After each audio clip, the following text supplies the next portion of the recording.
नमस्कार साथियों, good morning. कैसे हैं आप सब? फिर से मैं हाजिर हूं आप सबके बीच में 25 मार्च के करंट अफेयर को लेके। और सबसे पहले, जैसा कि हम अपने डेली के सुबह के थॉट के बारे में बात करते हुए अपनी क्लास को स्टार्ट करते हैं, तो आइए देखते हैं क्या है हमारी थॉट। जब आप अपने आप को शुद्ध और एकाग्र रखते हैं, तब आपके बेहतरीन विचार भी आपके जीवन में आपके लिए वही कार्य करते हैं।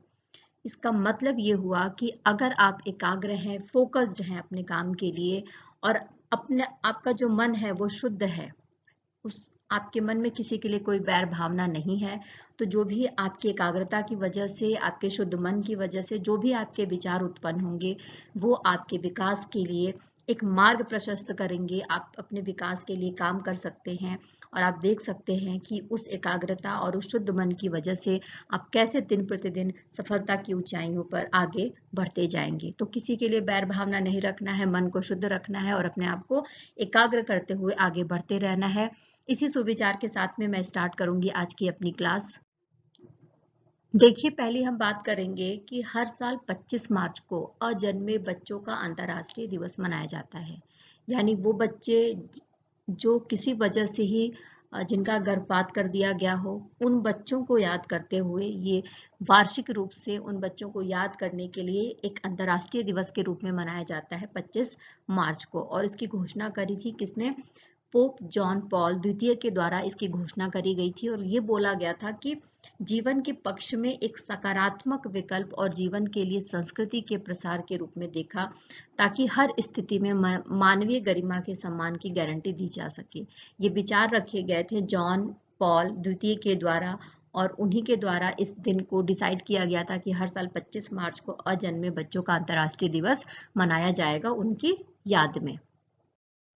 नेक्स्ट हम बात कर रहे हैं गुलामी का शिकार लोगों और खरीदे या बेचे गए गुलामों का अंतर्राष्ट्रीय दिवस मनाया जाता है 25 मार्च को। इसके पीछे का जो इतिहास अगर हम देखेंगे, तो एक घटना हुई थी जिसको बोलते हैं इतिहास में ट्रांस अटलांटिक दास व्यापार की घटना।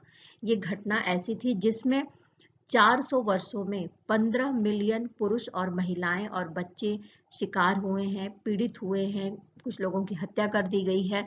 तो ऐसे ही इन्हीं घटनाओं को याद करते हुए उन पीड़ितों को समर्पित है ये दिन, जो हर साल 25 मार्च को मनाया जाता है। और सबसे पहले जो संयुक्त राष्ट्र का अंतर्राष्ट्रीय पर्यवेक्षण है, उसने 2007 में गुलामों का अंतर्राष्ट्रीय दिवस मनाने की घोषणा करी थी। और उसके बाद से ही 2008 से 25 मार्च को ये दिन मनाया जाता है। गुलामों, जो गुलामी के शिकार लोग हैं या जो खरीदे या बेचे गए गुलाम हैं, उनके लिए समर्पित एक अंतर्राष्ट्रीय दिवस है 25 मार्च।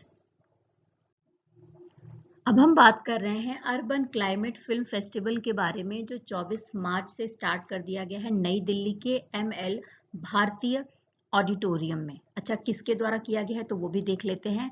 तो एंगेजमेंट इवेंट के तहत पहला urban climate film festival national institute of urban affairs के द्वारा किया गया है।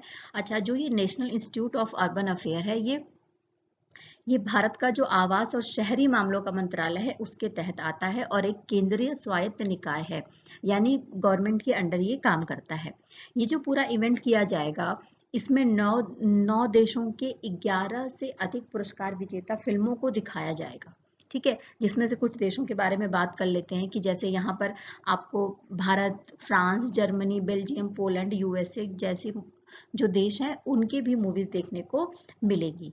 साथ में जो भी चयनित मूवीज हैं वो भारत के अलग अलग हिस्से में, जैसे दिल्ली, मुंबई, बेंगलुरु, कैलकाटा, अहमदाबाद में महोत्सव के तहत, यानी अर्बन क्लाइमेट फिल्म फेस्टिवल के तहत दिखाई जाएंगी।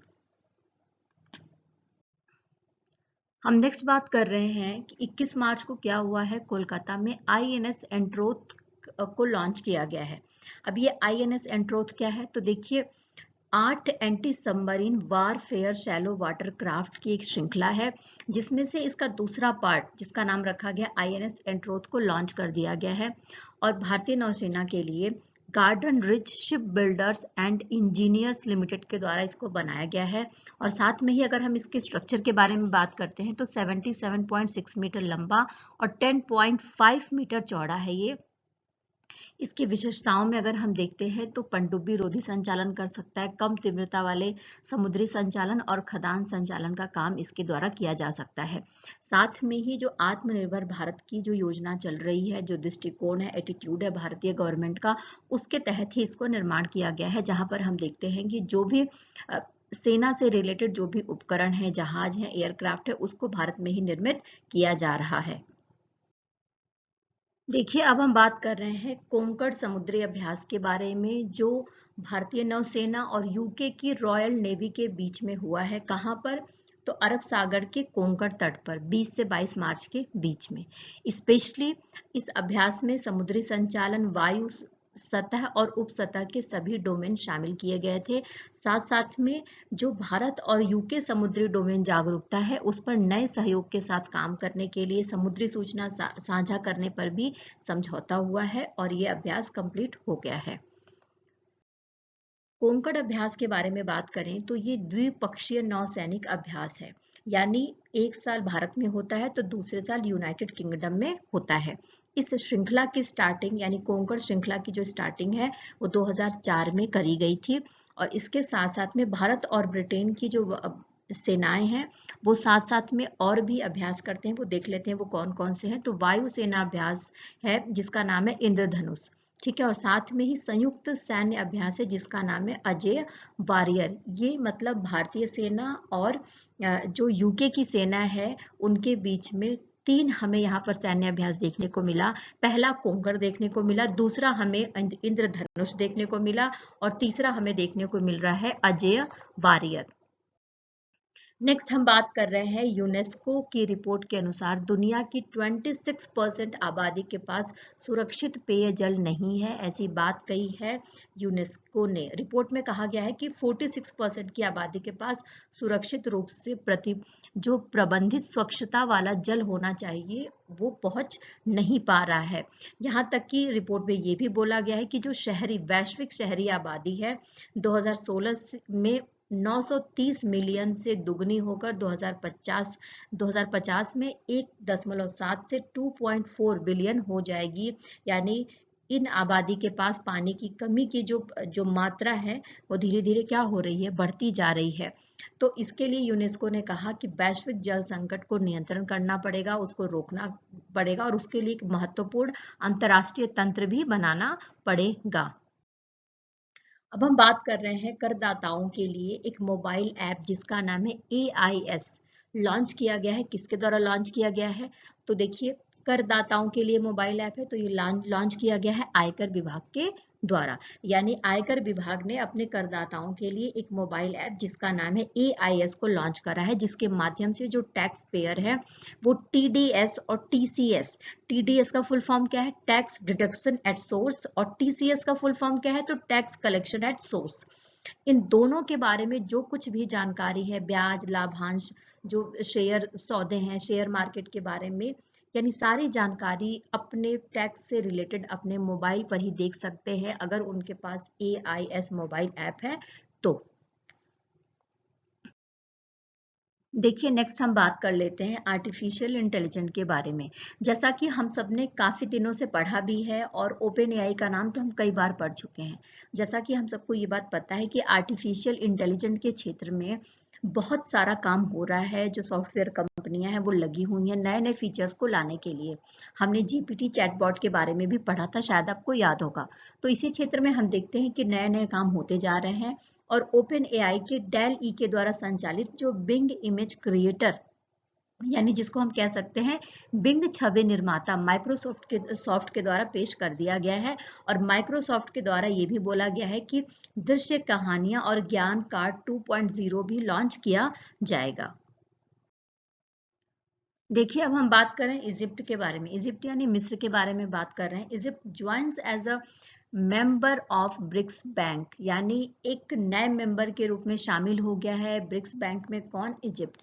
इसके लिए जो बात करी गई है, इसकी घोषणा करी गई थी, हम सबको अच्छे से पता है कि 26 जनवरी को जब मुख्य अतिथि के रूप में मिस्र के राष्ट्रपति, जिनका नाम है अब्देल फतह अल सीसी, भारत आए थे, तो भारत की यात्रा के दौरान ही जब वो वापस जा रहे थे तो उन्होंने उन्होंने इस बात का ऐलान किया था कि वो एनडीबी यानी ब्रिक्स न्यू डेवलपमेंट बैंक के सदस्य बनेंगे, और इसके लिए वो 20 फरवरी को ही शामिल हो गए थे और 22 मार्च को अधिसूचना जारी कर दी गई थी। और उसके बाद मिस्र जो है औपचारिक रूप से ब्रिक्स बैंक का सदस्य बन गया था। अगर हम ब्रिक्स न्यू डेवलपमेंट बैंक यानी एनडीबी के बारे में बात करें तो ब्रिक्स के जो सदस्य हैं वो कौन है, तो ब्राजील, रूस, भारत, चीन और दक्षिण अफ्रीका थे, और अब ज्वाइन कर लिया है किसने, मिस्र ने ज्वाइन कर लिया है। 2014 में ब्राजील के फर्टलेजा में 6वें ब्रिक्स सम्मेलन में संयुक्त रूप से स्थापित किया गया था, जिसे यानी जब ब्राजील में जो फोर्ट लेजा का 6वां ब्रिक्स सम्मेलन हुआ था तो उसमें संयुक्त रूप से इसको स्थापित किया गया था, ब्रिक्स न्यू डेवलपमेंट बैंक को। स्पेशली जो ब्रिक्स न्यू डेवलपमेंट बैंक है यानी एनडीबी है, वो इन देशों के अर्थव्यवस्थाओं यानी इकोनॉमिकल कंडीशन में इनोवेशन के लिए, टेक्नोलॉजी को विकसित करने के लिए, आपस में एक साझा व्यवस्था बनाए रखने के लिए इसका निर्माण किया गया था। इसका जो मुख्यालय है वो चाइना के शंघाई में देखने को हमें मिलेगा। अब हम बात करेंगे क्रिकेट फैंटेसी स्पोर्ट्स ऐप क्रिक पे लॉन्च किया गया है, किसके द्वारा, अश्नील ग्रोवर के द्वारा लॉन्च किया गया है। देखिए 2022 में ग्रोवर ने अपना तीसरा जो third unicorn private limited launch किया था, और इसी यूनिकॉर्न प्राइवेट लिमिटेड ने क्रिक पे नामक एक क्रिकेट केंद्रित जिस फैंटेसी स्पोर्ट्स ऐप लॉन्च किया है। यानी ये ऐप है जिसके माध्यम से क्रिकेट को दिखाया जाएगा, क्रिकेट का जो गेम है वो खेला जा सकता है। अगर हम अश्नील ग्रोवर के बारे में बात करें तो इन्होंने जो अपना करियर है 2005 में स्टार्ट किया था एटी के साथ एक प्रबंधन सलाहकार के रूप में, और एक भारतीय उद्यमी है और सफल स्टार्टअप्स के सह संस्थापक हैं। भारत पे के भी ये सह संस्थापक रह चुके हैं। देखिए अब हम बात कर रहे हैं रडार और रिसीवर के लिए जो रक्षा मंत्रालय है उसने समझौता किया है बीईएल से। बीईएल का मतलब क्या है, भारतीय इलेक्ट्रॉनिक्स लिमिटेड के साथ में 3700 करोड़ रुपए का अनुबंध हुआ है, जिसमें से 2800 करोड़ रुपए से भारतीय वायुसेना के लिए मध्यम शक्ति रडार खरीदा जाएगा जिसका नाम है अरुधरा, ठीक है। और साथ में ही 950 करोड़ रुपए से 129 DR 118 रडार चेतावनी प्राप्तकर्ता यानी RWR खरीदा जाएगा बीईएल से, यानी भारतीय इलेक्ट्रॉनिक्स लिमिटेड से, भारतीय रक्षा मंत्रालय के द्वारा। जैसा कि हम सबको पता है कि आत्मनिर्भर भारत का जो एक एटीट्यूड, एक दृष्टिकोण चल रहा है भारतीय गवर्नमेंट का, उसी के तहत स्वदेश निर्मित ये जो यंत्र हैं उनको इस्तेमाल किया जाएगा या उनको बनाया जाएगा। देखिए अब हम बात कर रहे हैं, भारत ने बाली में IPF वार्ता में भाग लिया है। इसमें 13 और देशों ने भी भाग लिया है। साथ में ही आपको ये मैं बता दूं कि जो इंडो प्रशांत आर्थिक ढांचा है उसके 4 स्तंभ डिसाइड किए गए हैं, ठीक है ना। इस वार्ता के यानी इंडो प्रशांत आर्थिक जो ढांचा है उसके 4 स्तंभ हैं, 4 जो क्षेत्र हैं उस पर बात किया जा रहा है, जैसे कि व्यापार, आपूर्ति श्रृंखला, स्वच्छ अर्थव्यवस्था और निष्पक्ष अर्थव्यवस्था के सभी पहलुओं को कवर किया गया है इस वार्ता में जिसमें भाग लिया है भारत ने।